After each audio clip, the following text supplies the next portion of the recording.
រ៉ាហានក៏បន្តថាវាមិនអីនោះទេមិត្តភក្តិឲ្យកាដូគ្នានោះហើយនាងក៏អាចចេញទៅដើរលេងជាមួយដូហាបានដែរនៅពេលដែលគេរវល់ឃើញរ៉ាហានយកចិត្តបែបនេះនាងក៏ហក់ទៅអោបគេដោយសប្បាយចិត្តថ្ងៃស្អែកឡើងរ៉ាហានមានការរវល់ដែលគេត្រូវទៅរាជវាំងជាមិនទាន់មុននឹងទៅគេក៏នៅរេរាឡើងតួស្រីនេះសួរថាតើគេត្រូវការចូលបន្ទប់ទឹកមែនទេតួប្រុសមិននិយាយច្រើនក៏យកគោនឹងគៀបមួយមកបំពាក់ឲ្យនាងដោយនាងពិតជាស្អាតខ្លាំងណាស់ជាមួយនឹងគៀបមួយនេះនិយាយបែបនេះតួស្រីក៏ដឹងថាគេនៅតែប្រច័ណ្ឌរឿងកាដូនោះឯងប៉ុន្តែវាពិតជាគួរឲ្យស្រឡាញ់មែនទែន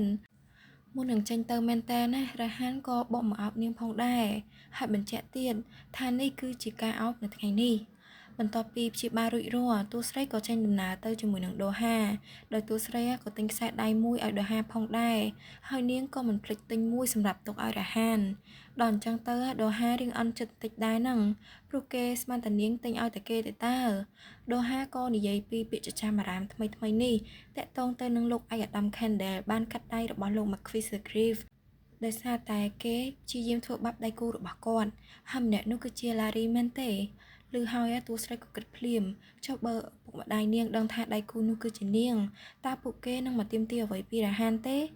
ដូហាក៏មកប៉ះមុខរបស់នាងហើយប្រាប់នាងថាកុំឲ្យបារម្ភអីមានគេនៅទីនេះហើយចាំការពារនាងព្រាមនោះអាគារដែលនៅជិតនោះស្រាប់តែបាក់រលំមកលើពួកគេតួស្រីចេះតែប្រើវេទមន្តការពារខ្លួនតិចតួចតែប៉ុណ្ណោះដូច្នេះនាងមិនអាចជួយពួកគេទាំងពីរបាននោះទេណាមួយនាងនឹងត្រូវស្លាប់ដែរនឹងដូហាមិនគួរមកស្លាប់បែបនេះនោះទេតួស្រីក៏ប្រើវេទមន្តការពារដូហាភ្លាមដោយនាងខ្លួនឯងនេះសុកចិត្តស្លាប់ទៅចោះតួស្រីក៏នឹកទៅដល់រ៉ាហានផងដែរមុនពេលដែលដូហានេះប្រើវេទមន្តខ្លួនឯងមកការពារនាង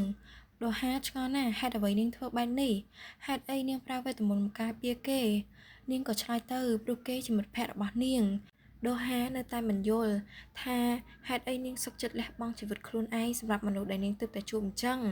គេមិនជឿលើភាពចិត្តល្អអីនោះទេព្រោះតែវាគឺគ្រាន់តែជាការសម្ដែងរបស់មនុស្សគ្រប់គ្នាតែប៉ុណ្ណោះប៉ុន្តែចុះនាងនឹងទទួលបានអីនៅពេលដែលនាងជួយគេហើយឬក៏នេះជាចិត្តបរិសុទ្ធរបស់នាងគេក៏ប្រាប់នាងកុំឲ្យមកឈឺខ្លួនដោយសារតែគេទៀតបែបនេះគេនឹងមិនអត់ឱនឲ្យនាងនោះទេបើនាងចង់ស្លាប់គេក៏មិនអនុញ្ញាតជាដាច់ខាតកលែកមើលទៅកំណត់អាគារគេក៏ដឹងតាមម្ដងថាវាមិនមែនសុកអាគារចាស់វាបាក់រលំមកនោះទេនេះច្បាស់ណាស់ថាជាស្នាដៃរបស់នរណាម្នាក់ត្រឡប់មកភូមិគ្រឹះវិញនាងក៏រត់ទៅអោបរ៉ាហានតែម្ដងទោះជាគេនិយាយថាថ្ងៃនេះអោបរួចហើយនាងក៏និយាយថាអត់ដឹងទេអត់ចាំផងអោបសុកគេក៏សួរនាងតែម្ដងថាមានរឿងអីបានកើតឡើងមែនទេដោយសារតែគេឃើញមានកំទេចពេញអាវនាងតែម្ដង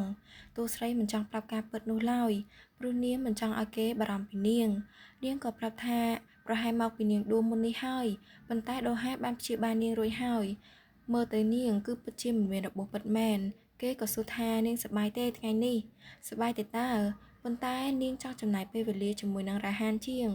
តួស្រីចង់ជួយ refine តួប្រុសឲ្យកាន់តែលឿនដោយសារតែរ៉ាហាននេះរងទុក្ខយូរហើយនាងចង់ឃើញគេសប្បាយចិត្តហើយពួកគេអាចរីករាយនឹងជីវិតគូរបស់ពួកគេបានដោយអាគារនោះរលំលើនាងទើបនាងគិតថារ៉ាហាននឹងរស់នៅជាមួយនឹងបណ្ដាសានេះអស់មួយជីវិតនៅពេលដែលនាងទៅបាត់ទៅដូច្នេះហើយនាងត្រូវតែបង្ខំខ្លួន purify គេឲ្យបានលឿនថ្ងៃស្អែកឡើងការ purify ក៏ចាប់ដើមដោយនាងចាប់ដើមបន្តិចប៉ុណ្ណោះប៉ុន្តែនាងអស់កម្លាំងរលីងដោយនាងប្រើវេទមន្តជួយដូហាមិនសូវមិញអស់នាងក៏ប្រាប់រ៉ាហានទៅថានាងពិតជារងាខ្លាំងណាស់នាងចង់ងូតទឹកក្តៅរ៉ាហានក៏និយាយថា